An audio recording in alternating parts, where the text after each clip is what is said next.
مکی زندگی کا آخری اسٹیج ہیں یہ حالات جو آپ سن رہے ہیں. اس کے بعد ہجرت کے مراحل شروع ہو جاتے ہیں.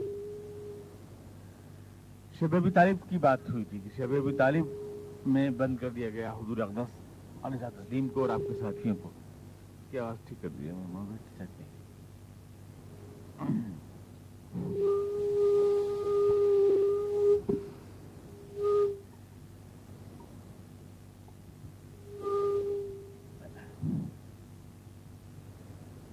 تمام خاندان بنو ہاشم کو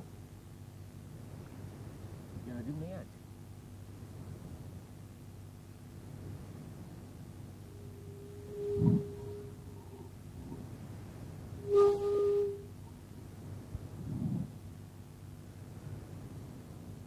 پورے خاندان کو آپ کے بند کر دیا گیا, بنو ہاشم کے خاندان کو. اب اس بات سے آپ غور فرمائیں کہ آخر حضور اقدس علیہ تسلیم کا جرم کیا تھا. یہ ایک بہت بنیادی سوال ہے کہ آخر اتنی زبردست مخالفت آپ کی کیوں ہوئی. لوگ آپ کے کردار کے بھی قائل تھے, لوگ آپ کی صداقت و دیانت کے بھی قائل تھے, اور لوگوں نے آپ کی پوری زندگی کو دیکھا بھی تھا, لیکن اس کے باوجود اتنی شدت سے مخالفت جو کی گئی آپ کی, کیا وجہ تھی؟ اس کو ٹھیک کر دیجیے نا. یہ بند کر دیکھنا.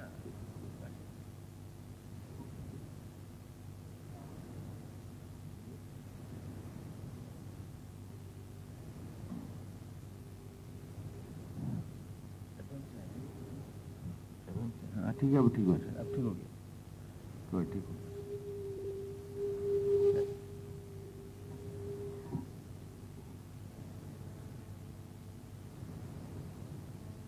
مخالفت کی بنیاد کیا تھی یہ سوچیں آپ. آپ کے کردار کے بھی قائل ہیں, آپ کی زندگی کی پاکیزگی کے بھی قائل ہیں, اس کے باوجود اتنی شدت سے مخالفت کہ آپ کے خاندان کے, آپ کے مشن کے مخالف ہیں. یا تو اتنا بڑا آفر کہ آپ کو حکومت اور سلطنت اور دولت بھی دینے کو تیار ہیں, یہ ایسی مخالفت کے زندہ رہنے کے لیے بھی تیار نہیں, زندگی دینے کے لیے بھی تیار نہیں ہے. تو یہ بنیادی اختلاف کیا ہوتا ہے؟ ہم لوگ سن تو لیتے ہیں ان واقعات کو کہ ایسی مخالفتیں کی گئی اور صحابہ کرام پہ ایسی ایسی اذیتیں آئیں اور صحابہ کرام کو کسی کی آنکھیں پھوڑی گئیں اور کسی کی ٹانگیں چیری گئیں اور کسی کا خون بہایا گیا. لیکن وجہ کیا تھی؟ کسی کا حق کوئی مار لیا تھا انہوں نے, کسی کی زمین دبا لی تھی. بات کیا تھی جو اتنے شدید مخالف ہو گئے تھے؟ اگر بات صرف نماز پڑھنے کی تھی تو اس میں مخالفت کی کوئی بات نہیں تھی. لیکن دو نمازوں کے قائل تو خود مشرکین مکہ بھی تھے اور پڑھتے تھے, اور یہ بات کہ وہ اللہ تعالیٰ کے خلاف ہوں ایسی بات نہیں ہے. بارہا درس میں آپ کے سامنے میں نے ان کے عقائد سنائے ہیں. آج کے مسلمان جو اللہ کے بارے میں عقائد رکھتے ہیں ان سے تو بہتر ہی ہیں اللہ کے بارے میں ان کے عقائد. مشرکین مکہ کی اللہ کو مانتے ہیں, اللہ پہ یقین رکھتے ہیں, اللہ ہی کو قادر مطلق مانتے ہیں, اور تمام طاقتیں اسی کے ہاتھ میں مانتے ہیں مشرکین مکہ. تو اللہ کے بارے میں بھی کوئی, حضور اقدس کے والد کا نام عبداللہ بھی تو انہوں نے رکھا تھا. عبداللہ اللہ کا بندہ انہوں نے تو رکھا تھا, کہ حضور نے تھوڑی رکھا تھا. تو اللہ کے بھی مخالف نہیں ہیں, نماز کے بھی مخالف نہیں ہیں, اور ملت ابراہیمی بھی اپنے آپ کو کہتے ہیں کہ ہم ابراہیم علیہ السلام سے وابستہ ہیں. اس کے بعد اس زور شور کی مخالفت اور حضور اقدس کی جو کشمکش ہے, کیا وہ محض اجازت صلاۃ کے لیے ہے؟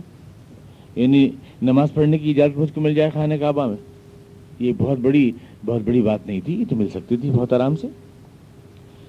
ہمارے موجودہ دور کے خان صاحب یہ کہتے ہیں کہ یہ دور جو ہے اس زمانے میں ریلیجس پرسیکیوشن تھا, بہت مذہبی جبر کا دور تھا وہ, لیکن آج تو بڑا سیکولر دور ہے اور آدمی کے خیالات اور نظریات جو ہے عام طور سے تسلیم کیے جاتے ہیں. اس لیے اب وہ جدوجہد کے مراحل نہیں آئیں گے جو اللہ کے رسول کے زمانے میں آئے, کیونکہ اس وقت مذہبی جبر کا زمانہ تھا اور اب مذہبی جبر کا زمانہ نہیں ہے, ایسی بات کہی جاتی ہے.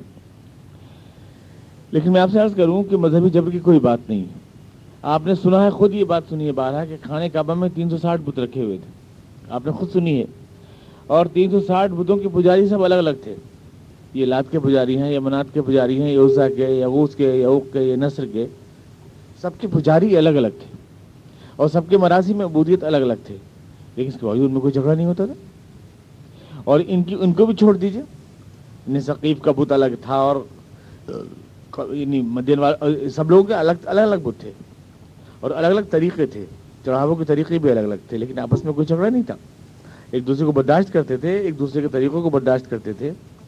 عقائد میں بھی اختلاف تھا، کچھ لوگ جنوں کو مانتے تھے، کچھ نہیں مانتے تھے، کچھ فرشتوں کو خدا کی بیٹیاں کہتے تھے، کچھ نہیں کہتے تھے، سوچ میں بھی فرق تھا، یہاں تک کہ اہل کتاب یعنی یہود و نصارہ جو ان کے ماحول میں رہتے تھے، جو سرے سے کسی بت کو مانتے ہی نہیں تھے اور بت پرستی بھی نہیں کرتے تھے اور پیغمبروں پہ یقین رکھتے تھے، یہ مشرکین مکہ ان کو نہ صرف برداشت کرتے تھے بلکہ ان کو اپنا مذہبی رہنما اور گرو مانتے تھے، ان کی عزت کرتے تھے، ان سے تعویذ لیتے تھے، اپنی عورتوں کو پھکواتے تھے، اولاد نہیں ہوتی تھی تو جا جا کے ان سے کہتے تھے، ان کو مقدس مقام دیتے تھے۔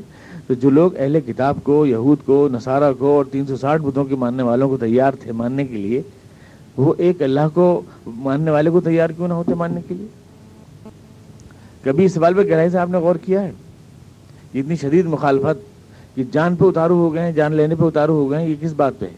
کوئی بھی آدمی کسی کا اس وقت تک شدید مخالف نہیں ہوتا جب تک آپ اس سے کچھ چھین نہ رہے ہوں، اور جب آپ کچھ چھین نہیں رہے ہیں اور خالی وہ ایڈجسٹ ہونا چاہتا ہے تو اس میں کوئی مخالفت کا سوال ہی نہیں ہے۔ اور یہ جو کہا جاتا ہے آج کا سیکولر دور ہے، تو ان سے بڑا سیکولر تو کوئی بھی نہیں تھا۔ ایک ہی عمارت میں 360 بتوں کو رکھے ہوئے اور 360 طریقہ ہے عبادت کو تسلیم کر رہے تھے، ان سے بڑا سیکولر تو کوئی بھی نہیں تھا۔ اور اہل کتاب کو، یہود و نصارہ کو مان رہے تھے، ان سے بڑا سیکولر بھی کوئی نہیں تھا۔ اس کے باوجود اللہ کے رسول کے مخالف کیوں تھے؟ یہ ایک سوال ہے جس کو اپنے ذہن میں سوچیں کہ کیا بات تھی۔ ظاہر ہے کہ حضور اقدس علیہ السلام زندگی کا کوئی ایسا ضابطہ پیش کر رہے تھے جس سے ان کے ہاتھ سے اختیار کی ساری باغیں نکل جاتی تھیں اور حضور کے ہاتھ میں آ رہی تھیں۔ بنیادی جڑ یہ تھی، یرید ان یتفضل علینا، یہ شخص یہ چاہتا ہے صرف کہ اللہ کا نام لے کر ساری طاقت اپنے ہاتھ میں سمیٹ لے، یہ سیاست کے لیے دین کو استعمال کرنا چاہتا ہے۔ یہ الزام تھا حضور اقدس علیہ السلام کے اوپر، یہ سیاست اللہ کو، اللہ پر ایمان کو اور ان سارے الفاظ کو یہ صرف اپنے سیاسی مفادات کے لیے استعمال کرنا چاہتا ہے۔ یہ تھا اور یہ تھی مخالفت کی بنیاد جو حضور اقدس علیہ السلام سے کی گئی، اور اسی لیے بارگیننگ کی گئی آپ سے، اور اسی لیے ساری سودے بازی کی گئی۔ لیکن آپ نے کوئی سودے بازی نہیں کی، آپ یہ بھی جانتے ہیں، بڑا آرام تھا، حضور ابو جہل سے بات کر لیتے کہ بھائی جہاں سب بتوں کے ماننے والے ہیں وہاں ہم ایک اللہ کے ماننے والے ہیں، ہمارے پاس بھی کچھ ووٹ ہیں، ہمارے پاس بھی کچھ لوگ ہیں، آپ کی دارالندوہ میں سارے لوگ سردار ہیں، ایک دو آدمی ہمارے بھی ہونے چاہیے، ایک دو سیٹ ہم کو بھی ملنی چاہیے۔ لیکن ایسا کوئی مطالبہ حضور نے نہیں کیا۔ دارالندوہ میں آپ نے کوئی 2 سیٹیں مانگی ہوں، ایسا تو نہیں کیا حضور نے کہ بھئی ہمارے پاس بھی لوگ ہیں لہذا ہماری نمائندگی بھی ہونی چاہیے، ایسا کوئی معاہدہ نہیں کیا، بلکہ آپ نے اپنے مشن کی طرف دعوت جاری رکھی اور اس راہ میں جو کچھ بھی بیتا اس کو آپ نے برداشت کیا۔ تو شب ابو طالب تک ہم آئے تھے کہ شب ابو طالب میں بند کر دیا گیا حضور اقدس علیہ السلام کو، یہ طے کر دیا گیا کہ کوئی آدمی ان کی شادی میں، ان کے بیاہ میں، ان کی خوشی میں، ان کے غم میں شریک نہیں ہوگا، ان تک غذائی ذخیرہ پہنچنے نہیں دیا جائے گا، انہیں کچھ کھانے پینے نہیں دیں گے، کوئی پہنچانے کی کوشش کرے گا تو ہم روک لیں گے اس کو اور دیکھیں گے کہاں تک، کب تک نہیں ٹوٹتے یہ لوگ۔ ان کی قوت برداشت کا امتحان، اور بنو ہاشم بھی جن مسلمان بھی نہیں تھے ان کا بھی وہ بھی موجود تھے کہ ہم دیکھتے ہیں کہ کب تک نہیں ٹوٹتے۔ اب ظاہر ہے کتنا بھی ذخیرہ ہو تو چند ماہ میں ختم ہو گیا، جو کچھ بھی تھا نہیں رہا، لے گئے ہوں گے کچھ، یقیناً وہ لوگ لے گئے ہوں گے بند ہونے سے پہلے کچھ غذائی ذخیرے، کچھ بوریاں لے گئے ہوں گے، لیکن کب تک؟ بچے بھوک سے بلکنے لگے، ماں کے سینوں میں دودھ سوکھ گیا، پیڑوں کی چھالیں کھانے لگے لوگ۔ حضرت سعد ابن ابی وقاص کو ایک وہ مل گیا جوتے کا تلا چمڑے کا، تو اسی کو پیس کر کے اور اس کا خشک برادہ بنا کر کے اس کو پھانکا انہوں نے، اور ایسے کئی دن اس سے کاٹے، پانی میں گھول گھول کے پیتے رہے اس کو۔ حضور صلی اللہ علیہ وسلم نے خود پتے نچوڑ کر اور چھالے نچوڑ کر، اور آپ فرماتے ہیں بلال کی بغل میں جو چیز آئی تھی اس کو کھا کر ہم دونوں نے مہینہ بھر گزارا۔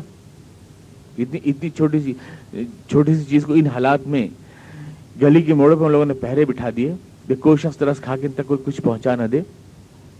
بڑے شدید آزمائش تھی خاندان بنو ہاشم کی، نئے مسلمانوں کی جو آئے تھے اسلامی مشن کی اسپرٹ کے ساتھ، شدید آزمائش تھی، شروع میں اتنی بڑی آزمائش۔ اور ابھی تو جناب عمر فاروق رضی اللہ عنہ اور جناب حمزہ رضی اللہ عنہ ابھی ایمان لائے، نئے ایمان لائے تھے، اور اس آزمائش میں ایک ساتھ شریک ہونا پڑ گیا۔ کوئی بات کرنی چھوڑ دی، لوگوں نے بائیکاٹ کر دیا۔ بنو ہاشم سے کا کوئی آدمی بنو ہاشم سے کسی آدمی سے قریش والے بات نہیں کرتے تھے، اور پہرے بٹھا دیے گلی کے موڑوں پر. ابو طالب تو پہلے ہی بوڑھے تھے، ان کی ناتواں کمر اور جھک گئی بیچاروں کی بہت زیادہ. یعنی بھتیجے سے لیکن وفا کا جو عہد کیا تھا اس کے اوپر آنچ نہیں ہے. بھتیجے کے اسی طرح صاحبان بنے رہے. بڑھاپے نے معاشرے کی لکیریں گہری کر دی، لیکن بھتیجے سے بے وفائی کو نہیں سوچا. لیکن کب تک؟ آخر ہر آدمی کے پاس ایک ضمیر ہوتا ہے. مشرکین کے اندر بھی کچھ لوگوں کا ضمیر جاگ گیا کہ کب تک یہ لوگ ہمارے بھائی بن بھوک سے تڑپ رہے ہیں، بلک رہے ہیں، چیخ رہے ہیں، عورتیں رو رہی ہیں، بچے رو رہے ہیں، آوازیں کب تک سنیں؟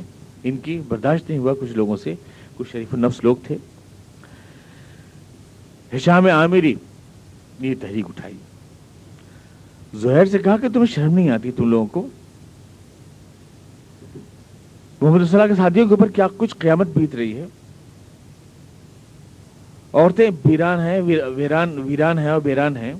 بچوں کو غذا نہیں مل رہی، بھوکے مر رہے ہیں کتنے بچے. کھانے کو لوگوں کو روٹی نصیب نہیں ہے. تمہارے چہرے کی کوئی دکھ کی پرچھائی نہیں آتی؟ تم لوگ اپنی خوشی میں اپنے آرام کے اندر مست ہو. انسانیت کوئی رمق نہیں رہی تمہارے اندر؟ قریش کے اندر انسانیت کوئی رمق نہیں رہی؟ ہشام عامری نے یہ بات کہی. زہیر نے کہا کہ میں اس بات کو محسوس کرتا ہوں، میں بھی ہشام، لیکن سوچتا ہوں کوئی میرا ساتھی ہو تو میں کروں. کوئی میرا ساتھی ہو تو اس مشن کو اٹھاؤں، میں اس تحریک کو اٹھاؤں. میں ہشام نے کہا میں تمہارا ساتھی ہوں. زہیر نے کہا میں تمہارا ساتھی ہوں. ہم اس کو اٹھاتے ہیں، اس مشن کو، کہ اس کو ختم کیا جائے، اس بائیکاٹ کو آزاد کیا جائے. محمد رسول اللہ صلی اللہ علیہ وسلم ان کے ساتھیوں کو انہیں اپنی بات کہنے کا موقع دیا جائے، ان کی مخالفت کی جائے ان کی سطح پر، سماجی سطح پر. لیکن یہ کہ ان کے بچے بھوکے مارے جائیں، کہ ان کی عورتوں کے سر کے آنچل کھینچے جائیں، کہ انہیں جینے کا حق ان سے چھین لیا جائے، یہ تو ہماری شرافت کی توہین ہے. ساری دنیا میں کیا پیغام جائے گا ہمارے بارے میں؟ چانچہ یہ ہوا کہ متیم سے بات کرتے ہیں، ابو البختری سے بات کرتے ہیں، زما سے کچھ شریف لوگ تھے ان لوگوں میں، کہ ان سے ہم بات کرتے ہیں. متیم بن عدی، ابو البختری اور زما وہی جو کہ جب آپ کو یاد ہوگا کہ میں بتایا تھا کہ خانہ کعبہ میں جب لڑائی ہوئی ہے اور زما نے کہا کہ یہ پتھر ہم رکھیں گے، تو حضور اقدس نے ایک حل پیش کیا تھا کہ چادر کے اوپر پتھر رکھ کر آپ لے گئے تھے. یہ سارے لوگ تھے. ظاہر حضور کی شان تدبر کو بھی جانتے تھے، حضور کی صداقت اور دیانت کے تجربے بھی تھے، پاکیزہ کرداری کا نقش بھی دل کے اوپر تھا. یہ کب تک برداشت کرتے؟ دل لوٹ تھا ان لوگوں کا. انہوں نے کہا کہ ہاں ہونا چاہیے کچھ. جو طواف کعبہ کے دوران جب کہ طواف ہو رہا تھا اور ابو جہل بھی طواف کر رہا تھا، آپ کو بتا چکا ہوں کہ ابو جہل کا اصل نام ابو الحکم ہے. بس ہم لوگ ابو جہل کہتے ہیں اس کو. ابو الحکم یہ الٹا گویا کہتے ہیں. ابو الحکم کا مطلب فیصلے والا، اور ابو جہل کا مطلب ہے جہالت والا. تو ہم گویا اس کو ابو جہل ہم کہتے ہیں. اس کا نام نہیں ہے ابو جہل، اس کی کنیت ہے ابو الحکم. اس کا نام ہے عمرو بن ہشام، نام اس کا ہے عمرو. تو یہ بھی موجود تھا، طواف کر رہا تھا، اور یہ سارے لوگ موجود تھے. ہشام نے یہ بات اٹھائی. ہشام نے کہا کہ صدران عرب کیا یہ انسانیت کی بات ہے؟ یہ تم لوگ بڑے حج کر رہے ہو، بڑے عمرے کر رہے ہو اور بڑے چکر لگا رہے ہو، لیکن تمہارے پڑوس میں تمہارے خاندان بنو ہاشم کے لوگ کس اذیت سے گزر رہے ہیں. آسمان ٹوٹ پڑا ہے ان کے اوپر، اور تم لوگ بالکل خیال نہیں کر رہے اس کا کہ ان پہ کیا بیت رہی ہے. تمہیں شرم نہیں آتی؟ ابو جہل چونک گیا کہ یہ کیا بات ہو رہی ہے. ایک دم اس نے کہا کہ ہشام کیا بک رہے ہو، جھوٹ بولتے ہو تم، ایسا کچھ نہیں ہو سکتا. یہ جو معاہدہ ہوا ہے اسے کوئی چھو نہیں سکتا. زما نے کہا کہ نہیں ابو جہل واللہ تم جھوٹے ہو، یہ معاہدہ نہیں چل سکتا. اور ان لوگوں کو اب ہم ان حالات میں دیکھ نہیں سکتے. ہمارا ان سے اختلاف ہے، لیکن اس کا یہ مطلب نہیں ہے کہ ان سے ہم جینے کا حق چھین لیں. 3 سال گزر گئے ہیں، 3 سال ان حالات میں گزر گئے ان لوگوں کو. کتنے بچے مر چکے ہیں بھوک اور پیاس سے تڑپ کر، اور شرم نہیں آتی تمہیں؟ یہ کہا زما نے. ابو البختری نے کہا کہ میں تو شروع سے خلاف تھا اس کا، لیکن لوگوں نے زبردستی مہر لگوا لی ہم سے اور دستخط کرا لیے. متیم نے بھی کہا اب اس کو ابو جہل جھوٹے ہو تم، اور ہماری شرافت اس کو گوارا نہیں کرتی کہ اس معاہدے کو ہم باقی رکھیں. ابو جہل نے کہا، گھبرا گیا. اس نے کہا تم لوگوں نے کوئی پلاننگ کی ہے، کوئی سازش کی ہے، لگتا ہے کہ ہمارے خلاف کوئی سازش کی گئی ہے، اب بھرے میں آ گئے ہو تم بنو ہاشم کے. لیکن جب چاروں طرف سے حمایت میں تائید میں آوازیں اٹھی تو ایک دم لوگوں نے دیکھا کہ جناب ابو طالب چلے آ رہے ہیں. خانہ کعبہ میں آئے لاٹھی ٹیکتے ہوئے. بوڑھے کمزور تو ہو ہی گئے تھے اور ناتواں،